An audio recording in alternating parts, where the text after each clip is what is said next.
Now, Stephanie White went on ESPN today in a shocking event, and because no one thought that she was going to appear on there, or no one knew, but she went on there to speak about Caitlin Clark coming back. She also went on there to speak about the return of Caitlin Clark and her new role. Stephanie White just dropped a bombshell about Caitlin Clark's return, and it's not what anyone expected. WNBA finally seems to be waking up, but only after they've hit rock bottom. Now, Caitlin Clark's comeback is being forced, but don't be fooled. Stick around as I expose the real truth with the shocking footage of what Stephanie White really said.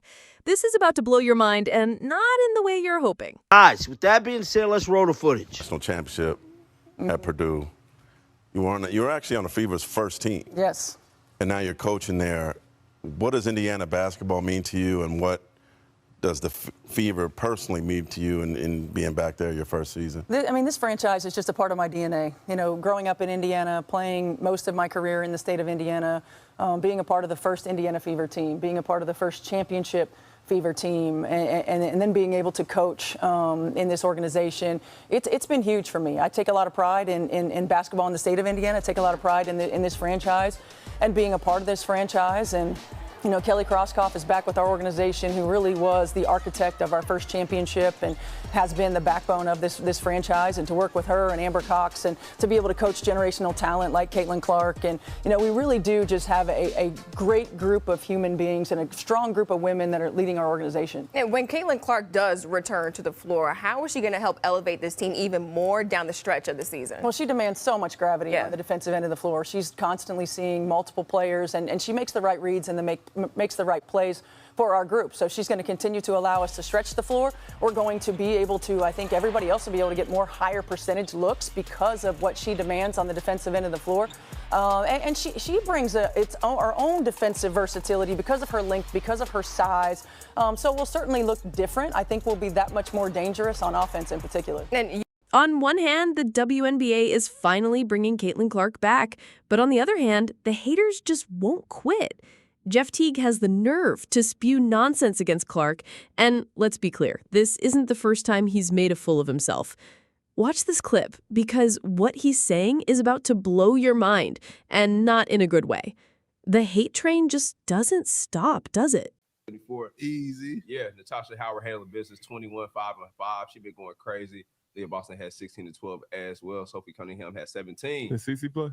Nah. I wonder why they on a 5-game win streak, but let's keep it going. What's up? They playing better without her? Right, as of this year, you can say that, yes. But hey, stay in our locker room. The Mercury, For real. yeah, when I interview. I always speak the gospel, bro. I respect it. 24. Easy. Yeah, and like they steady pushing this narrative. Jamie said, once again, former NBA All-Star Teague is talking about the Fever and Caitlin Clark. Jeff, I'll respect your take more if you actually watched our games. Asking if CC is playing shows you don't. It's non-Fever fans pushing the better without CC narrative. And I'm telling you, man. It's easy to talk all this nonsense when you're not actually watching the games, but let's face the ugly truth. Sure, they've won a couple of games without her, barely, but the numbers don't lie. Without Caitlin Clark, the Fever are nothing but a disaster. The losses pile up, and the performance is a complete mess. Anyone pushing this better without Clark narrative is either blind to the facts or completely delusional.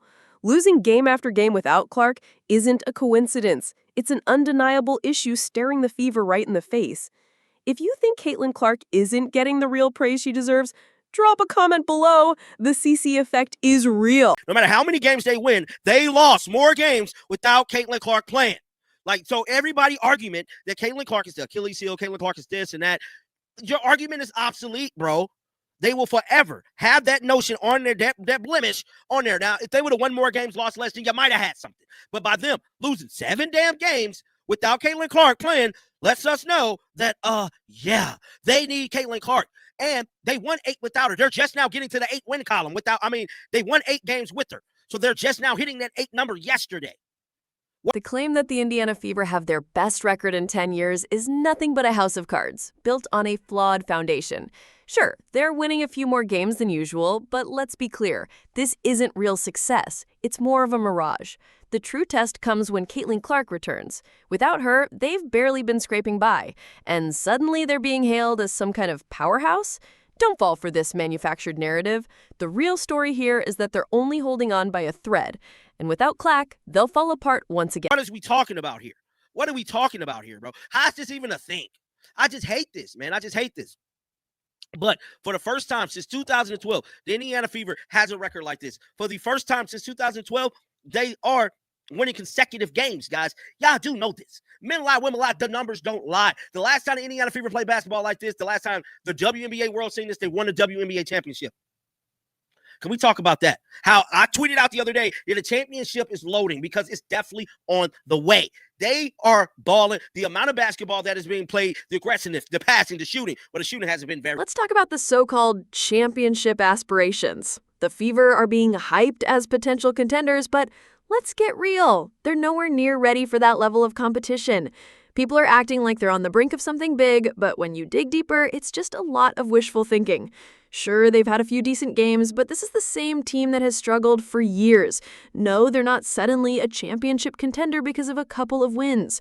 The real test is when Caitlin Clark comes back, and if they don't make serious adjustments, their title dreams will remain exactly that, dreams. Stephanie White said this. Let me blow this up so y'all can see this.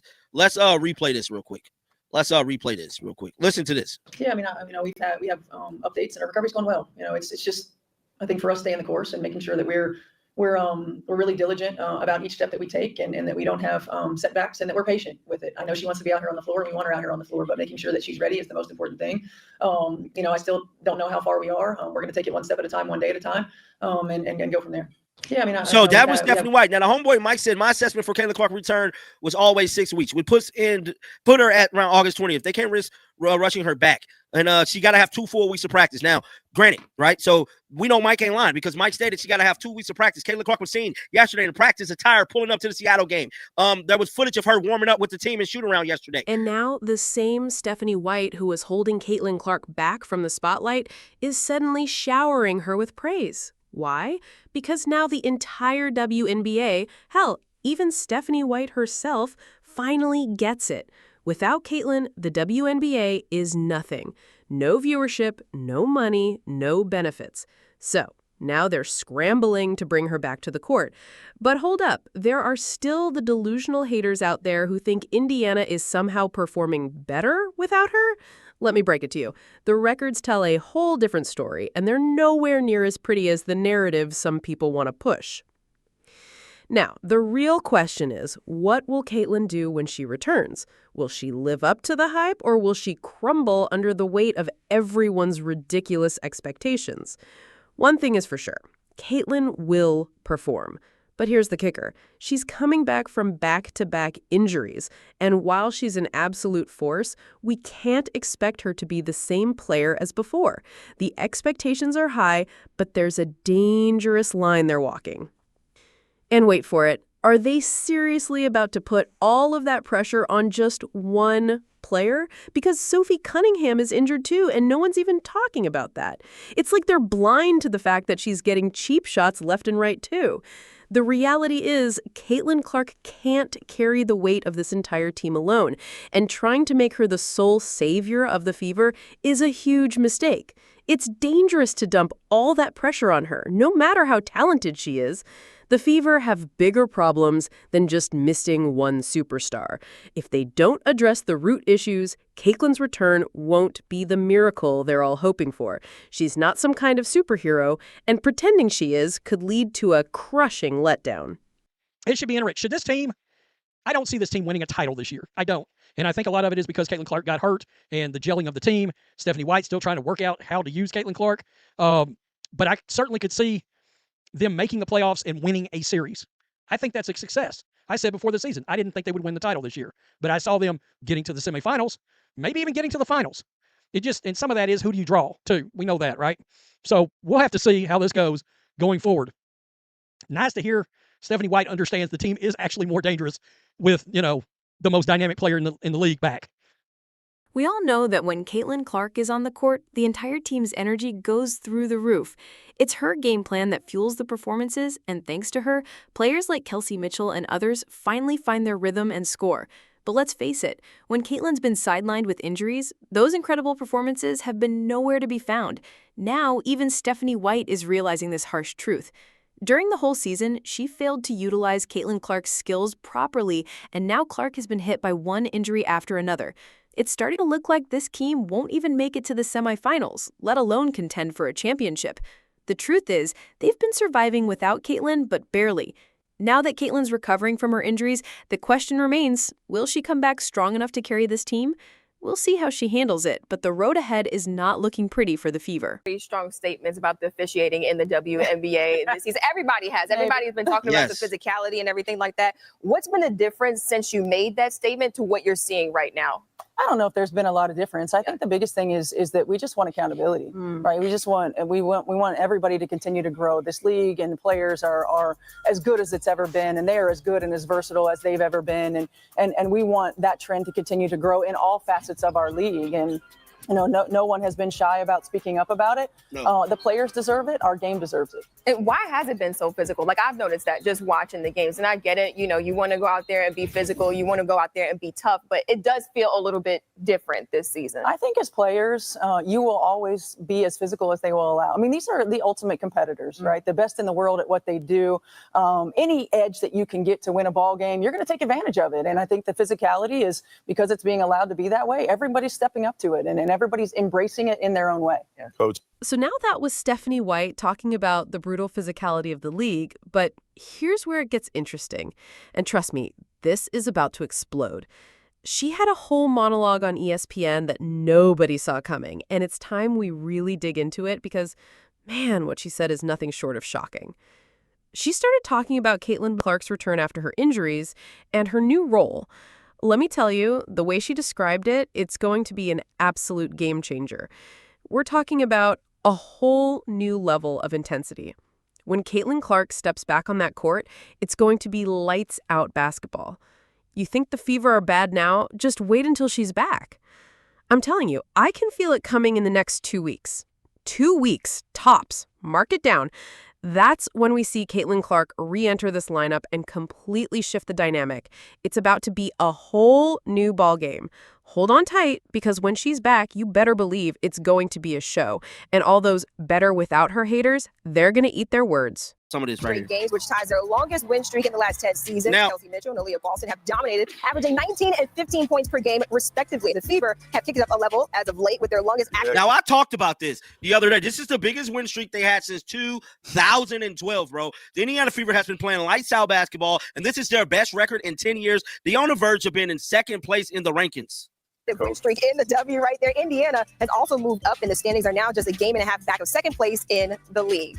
And how lucky are we? We've got head coach Stephanie White live in studio here with us. Thank you so much for taking the time. And just as I mentioned, you guys won 5 straight games. How are you guys finding ways to win games, especially without Caitlin Clark on the floor? Yeah, we're really just finding a way. I think chemistry, continuity, this is a team that really pulls for each other. It's a really deep team, so you can't really key on 1 or 2 players without Caitlin on the floor, especially. And they've got connectivity on both ends. I think our defense has improved. Offensively, we're moving the ball, getting a lot of players touches. The ball's finding the right shot, and it's just been a really fun group to coach. They've been incredibly resilient. Yeah, and speaking of Caitlin Clark, she's only played 13 of 29 games. She's been in and out of the lineup, obviously.